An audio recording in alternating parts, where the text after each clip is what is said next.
Welcome, folks. This is Tom O'Brien of TFNN. We're broadcasting live today, beautiful San Francisco, at the Hard Asset Show. Our guest today, Rob McEwen. Rob is the president and CEO of US Gold, trades in the New York as UXG. Rob McEwen, welcome back at TFNN. Thank you, Tom. Glad to be here. Rob, you know what's amazing? And what's amazing, folks, is this. I met Rob, it goes on 9 years now. And the first time I met you, gold was at $280 to $300. That's right. Pretty amazing, right? Now we're at $13.50. Now we're at $13.50. And going higher. And going higher. And you know, you've been through, brought a lot of companies up big time. Tell me about US Gold. Well, US Gold is my second company to list on the New York Stock Exchange. We just listed at the beginning of this month.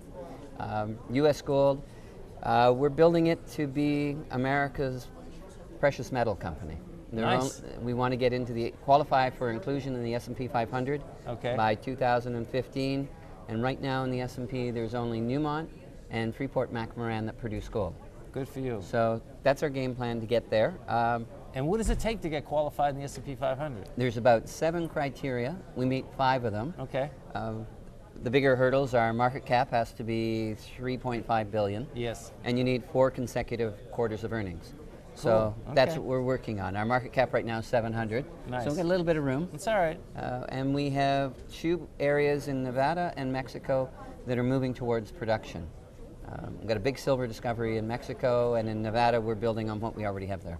So let's start in Mexico. What do we have in Mexico? In Mexico we have a silver discovery. We just put out a release, all categories measured and inferred, 60 million ounces of silver and 600,000 ounces gold.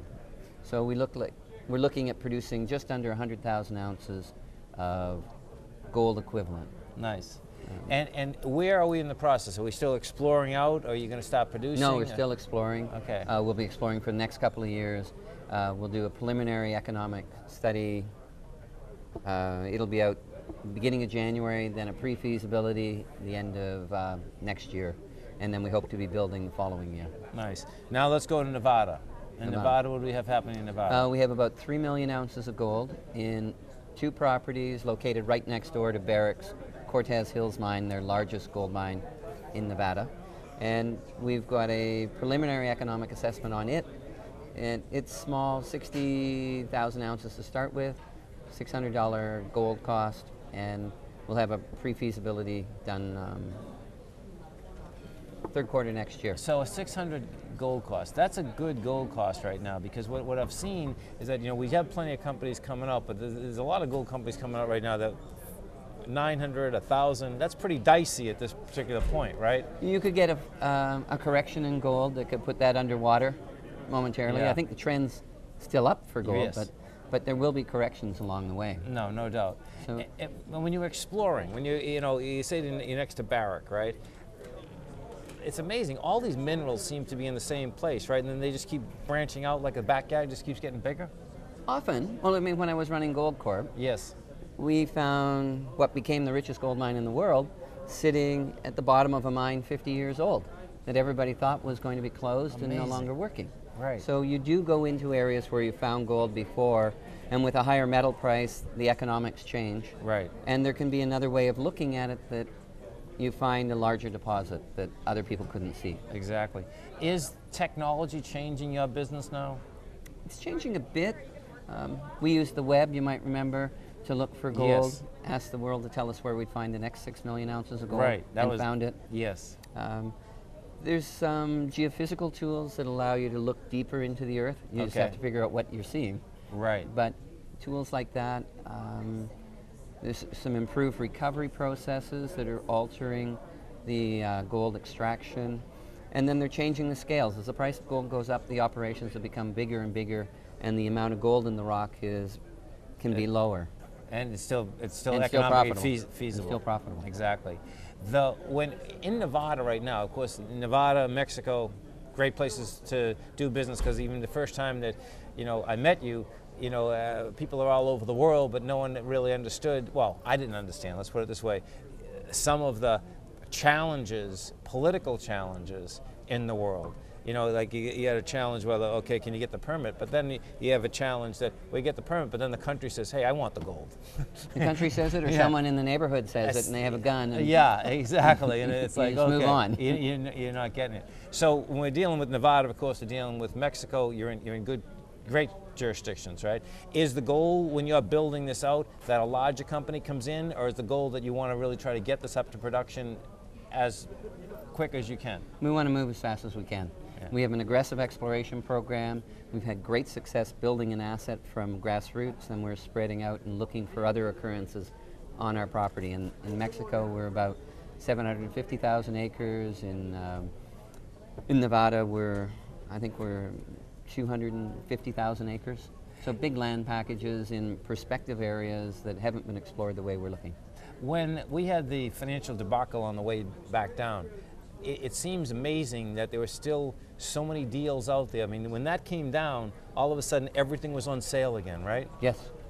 And you'll see it again. And there'll be waves in the market, and it's time to jump in. Right. We saw the correction a couple of weeks ago when it was rumored China was raising their sure. interest rates, and there was a panic. And the trends there, and don't commit all at once, but just start right. committing over a period of time. Because the metals love to trade like that anyway. When we look back 2001 to here, we've had 35% corrections. I mean, it's kind of the cycle in the business, isn't it? That's right. Yeah. And 4 or 5 years from now, we're going to be used to saying, oh, we're at 15, 1800s. What's the big deal, right?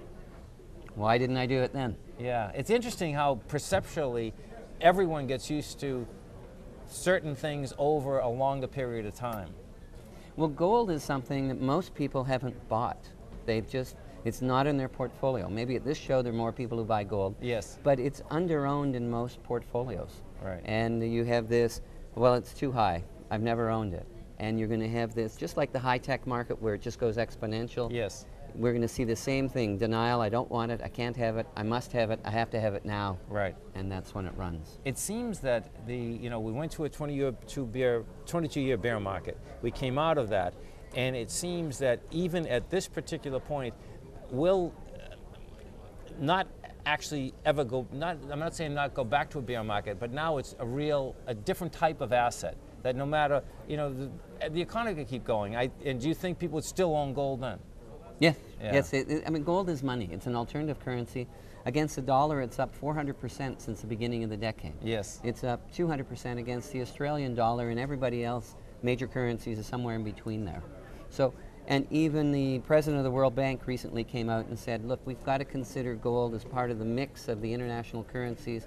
We should re-look at the role of the reserve currency of the world and have gold in there as a reference point. Now, he was a former Treasury official, right. and he's now head of the World Bank, and that was an amazing statement because if you look back 5, 6 years ago, all the central banks were selling. Absolutely. Now the central banks aren't selling, and there's some that are buying. Right. China, India, Russia, they're all buying gold. The ETF structures. The ETF, yes. Absolutely.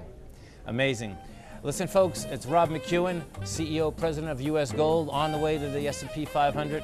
Rob, it's always a pleasure. Tom? Have a great one. Have a safe one. Look forward to having you again. Thank you very much. Thank you.